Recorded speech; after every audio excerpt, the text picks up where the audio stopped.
Alright guys, my current update for all the Napoleonics that I've been working on.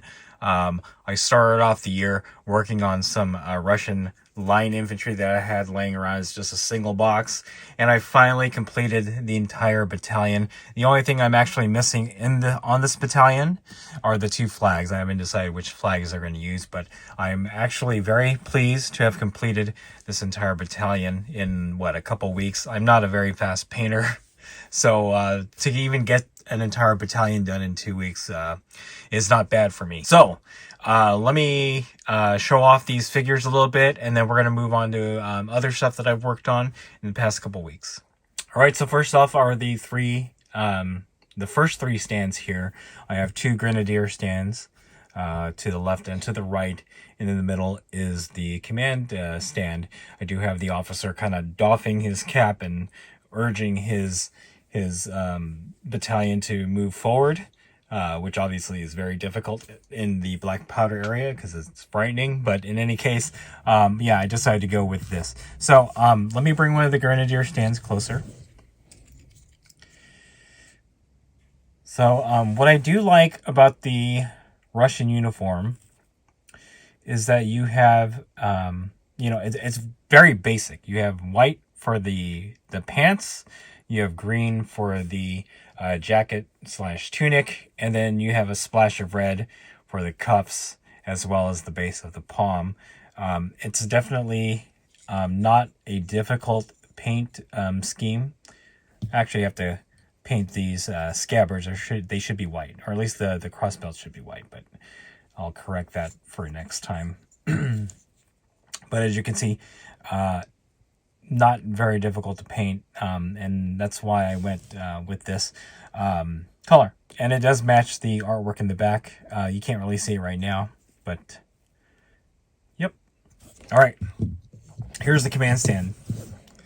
So I did have difficulty in painting the drummer because the drummer, as you can see on the arms here, has yellow piping on the sleeves, and I tried to get that approximation. I actually ended up kind of dry brushing the piping with white and then using contrast yellow, and yellow to be exact, to color the piping yellow, or to paint the piping yellow, but it came out a little bit darker than I wanted. But from 3 feet away, it's not going to look bad.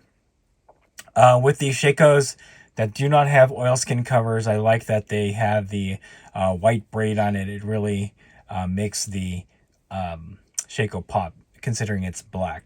And again, same color, basically white, green, and red, with greedy gold for the gold accents on the command stand here. So there's the two flag bearers.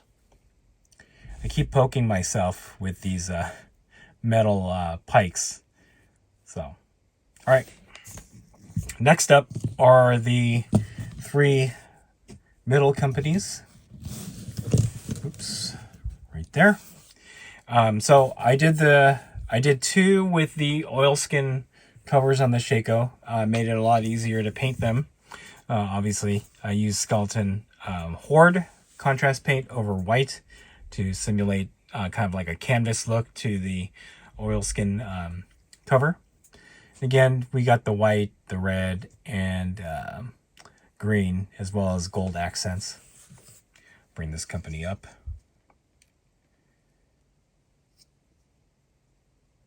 Okay. I ran out of the oilskin covered shako, so I ended up doing the standard shako. Let me get these guys out of the way. Again, I love that the shakos here, really wish this would focus a bit, have the gold accents and then the white braiding on there to kind of make it pop. All right, so that is my line battalion for the Russians, which I'm very pleased to have completed in such a short time. Oops. So this actually has given me the confidence, let me zoom out just a little bit, to continue working on my pile of Napoleonic wargaming shame, and I have quite a bit of it. As you can see in the background, I actually have, let me zoom out. Doesn't look like I can zoom out anymore, but I do have 2 starters that I need to finish. A Russian starter army, which I haven't done an unboxing of yet. I'm going to work on that and hopefully get that out soon. And then the British Waterloo army, which I did unbox, I think, a year or so ago. But in any case, I have a lot to do. But I don't only just have these 2 starters, which are immense. You know, again, these basically equal to a brigade each. I still have to complete the Waterloo 2-player starter, and I've actually made some progress on the remaining figures I need to work on, which are mainly the British and a few of the French. So I'm going to bring some of that back. I'm going to bring some of that up so we can take a look at my progress. All right, first up, I've completed 3 companies of British line infantry here. Just need to do, let's see, the kind of painting the base to match the square base here, and then put some flocking, and then these guys will be pretty much done. The thing that I found most difficult is obviously the piping on the uniform. I actually made it yellow so that the figures would stand out a little bit more on the tabletop. Historically, I think the piping, especially on the tunic here, is white, so historically inaccurate, but it actually looks pretty good.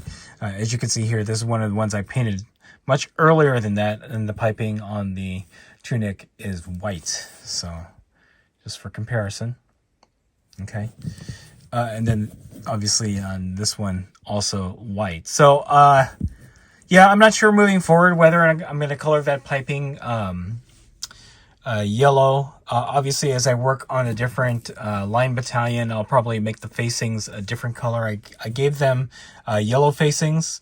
Probably the next battalion, the 2nd battalion in the set, I will make with blue facings or just a different color to denote a different battalion. But the thing about the Waterloo starter is, again, they don't come with a command, so you'll get 48 figures. So that becomes 2 battalions of line infantry without command, which is still a lot of figures. But, you know, I've got 3 of these stands down. I got 7 or 8 more to go, and then I'll be done with the British line infantry. But on the British side, you also have 24 Hanoverians, so 6 stands of Hanoverians. And again, I did the yellow piping on the tunic, again, to make them stand out just a little bit more on the table. So got 2 of those done, and I got 3 more sprues that actually equals to about 15 more figures. I got to find an extra one because, again, it's 24, but yeah, so I'm making that progress. So again, 3 companies of light infantry, 2 companies of Hanoverians. You guys have seen the artillery piece before. This was one of the first pieces from that starter that I completed, along with the foot general, if I could find him. Yeah, these were the 2 that I completed first from the starter, and now we have 2 companies of Hanoverians, and then 3 companies of line infantry. So that's what I've been working on. I've been trying to blast through the Waterloo 2-player starter so I can actually do a play from the box. Also, I'm also trying to get as many of the British or Prussians done so that I can actually film a battle report, because the majority of my first brigade for the French have been completed, and I've shown that off before. In fact, while I was working on the British portion of Waterloo, I also did a few stands of Old Guard chasseurs, and I'm going to bring that up real quick. I tend to bounce around when I'm working on figures, only because I want to have kind of like a palate cleanser, so that I'm not stuck doing the same thing over and over and driving myself crazy. So I actually have 3. Let me see if I can zoom in just a little. 3 stands of Old Guard chasseurs completed. I'm going to try to get them into like a unit of 24 for the battalion, so that I can throw them into one of my brigades. And then I also have an Imperial Guard 12-pounder from Warlord that I completed. So these figures are all Victrix. This is Warlord. Everything else that I've shown, besides the British artillery piece or Warlord, this is a Perry. So yeah, so that's what I've been working on. Lots of painting, lots of different things going on. I haven't shown off the Prussians that I've been working on. I'm trying to complete that. I just don't have them handy right now. In the next update, I'll show those off. So yeah, that's what I've been working on for Napoleonics. Hopefully you guys enjoyed this vlog. I'll hopefully have another update on what I've been working on for Warlord Games Black Powder in a week or two. And then after that, I'm hoping to target the end of February, early March for my first Black Powder solo report on the channel. So stay tuned for that. Anyway, if you like this video, go ahead and click like. If you haven't subscribed to the channel, I appreciate it if you would.